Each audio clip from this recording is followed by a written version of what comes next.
So today the topic we're discussing right now is organic black soap. And recently, in those days, right? Like if you're using black soap, they're like, this person is poor. You're very poor. So how come all of a sudden this is actually just changed? Because now even the rich they use black soap. Like in fact, when you go to places that sell like black soap, you see this nice looking bins that just packed, and you're like, hey, give me that black soap there. Give me this one.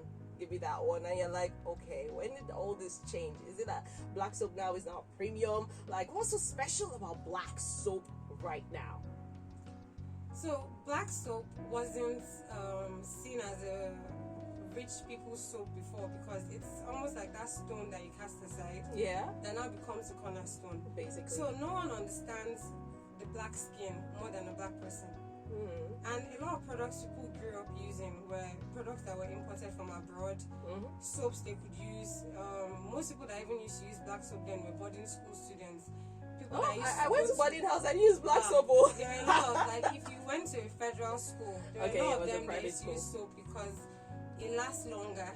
Okay. It lathers, and for schools that have hard water, it still foams regardless. It lathers regardless.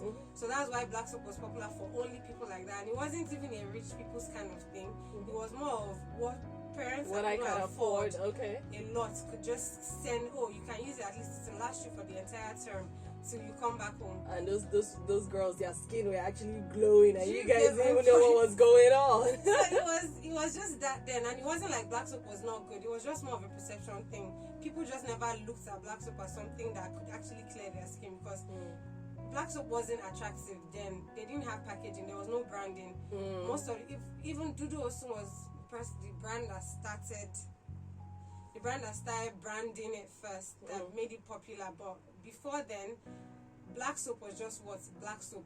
You buy it from the village, you buy it from local women. Yeah. It was that kind of soap. Yeah. I understand. Okay, so now, right, you know a lot about black soap.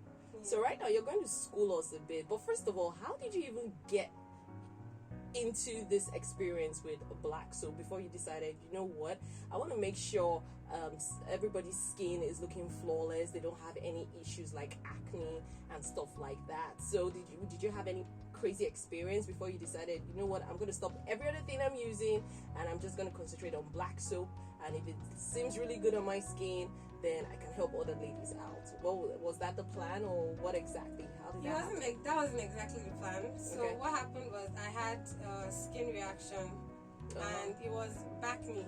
Like I had it on my back, my chest, my face. It was oh my gosh, that all was over crazy. my body. I was reacting to the water when I went to school abroad. Seriously, and it was really bad. And then I used a lot of products. I remember I used to go then to the pharmacy, because that was where they used to sell beauty products. I would go to the pharmacy, I would buy this. The guy would swear to me like, oh, this will clear your skin. I would buy it, I would go back home, try it. After like 3 weeks, so you wasted a lot of money basically. I was always wearing makeup every day just to cover up, because I hated the questions of, oh, what's wrong with your skin and all that. And then it got to a point where it was already affecting my self-esteem, because all through my childhood I never had any issue with acne. So then my mom said, okay, since you've tried all that, let me send you black soap. At least use something local, use something traditional. Yeah. And then I tried it. She mixed it with some of, she went online, actually researched some things and mixed it. And did it herself. She did it herself and then sent it over to me. And then I tried it and it started clearing, like, I didn't even rate it when she sent it to me initially. I'm like, are you sure this will work? I've used everything. Then I tried it and it worked for me. I was actually so surprised. I decided to research myself more on it. And then I bought the soap. I made my own batch myself, improved on what she had done, because I read, obviously, more extensive than she told me she had read. And then I improved on it, and I continued using it. And then people who had seen me before started asking me, what happened to your skin? And that was how I started, really. Okay, all right. Black soap, because we're now going to be talking about how to infuse it in our skin routine, all right?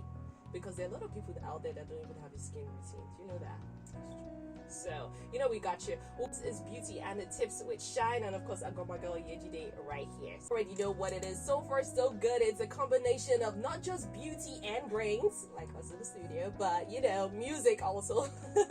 And you're still listening to Beauty and the Tips with Shine. And I've got my girl Yejide in the building. And today we're talking about black soap and how to infuse it in your skincare. So, like we said earlier on, Yejide told us a lot about black soap, her experience, and how she started making black soap and helping ladies get that flawless skin. All right, let me tell you my own experience. Gosh. This is what I've realized in the beauty industry, or should I say skincare industry, is that it's not everywhere that says, oh, I'm selling this, that you go and buy. Because I now found out that, okay, there was a brand I approached, first of all, I was reading the reviews. I was like, okay, this seems good. I'll try it. Girl, if you see my face, gosh, everybody was asking what is going on. I was like, look, I'm having some allergic reaction and I don't know what I'm reacting to. So I called the brand, and then all they said was, sorry. I'm like, so what am I gonna use to get this out of my face? Like, seriously. They're like, they don't know that there's nothing they can do. I was like, really? So what I now did was, I now started using my daughter's soap. And that was what actually cleared my face. Like, she uses black soap for kids, so I was like, okay, let me use it. And so this one has neem in it, and I know that neem is really, really, really good. So that just helped me, and it cleared my face. But I still have some spots, but thankfully, since I've started doing my, skincare routine, it's fading and all that. So yes, that was my experience with black soap. So is it that, it's not everybody that's selling this thing or making it that actually have that certificate for it, basically? Is that it? Yeah, that's true. That's one of the reasons. But another reason can also be that people don't research enough. So what works for this person may be different from what works for that person. So most times, people should, when making black soap, should look for something that's broad spectrum, meaning something that cuts across different skin types, different skin issues, and does not actually cause any adverse reaction when you use them on your skin. Okay. So products like neem oil that you mentioned, ingredients like neem oil that you mentioned in the black soap is anti-inflammatory, so it's really good for your skin, especially if you have any inflammation on your face, like pimples, active acne or whatever. It helps to first soothe your skin. And at that point, you have to see your skin as a person. Your skin is angry. So you have to calm your skin down. You can't just say, okay, take this clear, take that clear. You have to first calm your skin down. When your skin is calm, that's when you can now start taking in all the other ingredients that you're putting on it to work. So basically, when I started using the neem soap, that's basically what happened. I just calmed my skin down. Like, yo, calm down, bro. Okay. You're like, I'm sorry. Okay, so that's good. So, can you tell us, since this is your area of expertise, right? Black soap and for various skin types. I know that now they infuse a lot of different kind of oils and stuff in it. So, what goes for what skin? So for dry skin, you have to look for nourishing oils and oils that basically would help them retain moisture. So including honey, that's like a natural humectant. That means it attracts moisture from the air, and it attracts the moisture. Then you need other things that will lock in the moisture. But you need to include that for dry skin. For oily skin, you have to try not to include oils that are termed comedogenic. That's oils that can make you react fast or lead to any active breakout. So you have to look for oils that are more lightweight oils. Okay, like what? What's an example of that? So an example of a lightweight oil can be jojoba oil. It's lightweight. Jojoba? Yes. Okay. So it's lightweight. You can put it on your skin. It's also nourishing, because most people with oily skin believe they don't need moisturizer, which is wrong. Your skin is still thirsty. You're losing water as you are breathing, so you need to keep replenishing that moisture on your skin. So you need to use oils that are lightweight. That means the person shouldn't really feel it on their skin, because that's the issue. Then people with sensitive skin, try not to use things that are a bit too harsh. So using things like tea tree oil in a high percentage on someone with sensitive skin, that's really bad. The person will break out. So if you're going to use it, you have to reduce the tea tree oil and increase the nourishing oil. So you can use grapeseed oil. There is jojoba oil. There is avocado oil. Yeah. You can use all those, more of it, and then just put like a little bit of the other essential oils. Okay. So what about if a person wants to glow? If the person wants to glow, there are oils like carrot oil, turmeric oil.